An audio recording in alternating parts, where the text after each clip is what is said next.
పరిస్థితి వచ్చింది, నాయకుల ఆత్మగౌరవాన్ని కూడా వెలగట్టే పరిస్థితి వచ్చింది. ఇది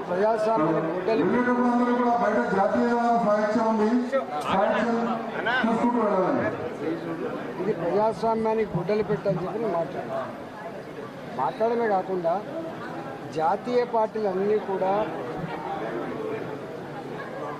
ఢిల్లీని కేంద్రంగా చేసుకొని నిర్ణయాలు తీసుకుంటే తప్ప రాష్ట్రాలలో ప్రాంతాలను కేంద్రంగా తీసుకొని నిర్ణయాలు తీసుకోము.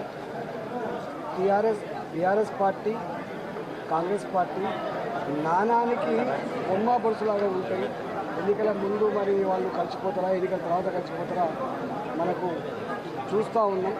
అంతే తప్ప మొన్న ఈ మధ్యకాలంలో రాహుల్ గాంధీ గారి గురించి వాళ్ళ కోర్టు ఒక తీర్పు ఇచ్చినప్పుడు కాంగ్రెస్ పార్టీ కంటే కూడా ఎక్కువ స్పందించిన పార్టీ బీఆర్ఎస్ పార్టీ. వాళ్ళ మాటలు, వాళ్ళ చేష్టలు ఇవన్నీ చూస్తే వాళ్ళిద్దరు ఒకటైనట్టు కనబడుతుంటే మాట్లాడినాం. తప్పకుండా ఇవన్నీ ఇలా రేవంత్ రెడ్డి గారు సంస్కారం మర్చిపోయి అమ్మ అమ్మ అని ఏదో మాట్లాడి ఆయన మాట్లాడిన అన్ని విషయాల మీద రేపు తప్పకుండా మాట్లాడతా. ఈటల రాజేంద్ర గారి చరిత్ర ఏంటిది, రేవంత్ రెడ్డి గారి చరిత్ర ఏంటిది, ఈటల రాజేంద్ర గారు జైలుకి ఎందుకు పోయిండు, రేవంత్ రెడ్డి గారు ఎందుకు జైలుకి పోయిండు, ఇవన్నీ విషయాల పట్ల తప్పకుండా రేపు కూలంకషంగా మాట్లాడతా. అనేక మంది మాట్లాడు. నేను నా మొత్తం 20 సంవత్సరాల జీవితంలో ఒక వ్యక్తిని కానీ ఎవరిని కూడా కించపరిచిన నేను మాట్లాడి సంస్కారాన్ని మర్చిపోయి మాట్లాడి కానీ ఆయన ఎందుకో మరి ఫ్రస్ట్రేషన్ గురైందా, నీ అమ్మ నీ అమ్మ నీ అమ్మ అని మాట్లాడుతున్నాను. అవన్నీ తప్పకుండా రేపు మాట్లాడుతున్నాను.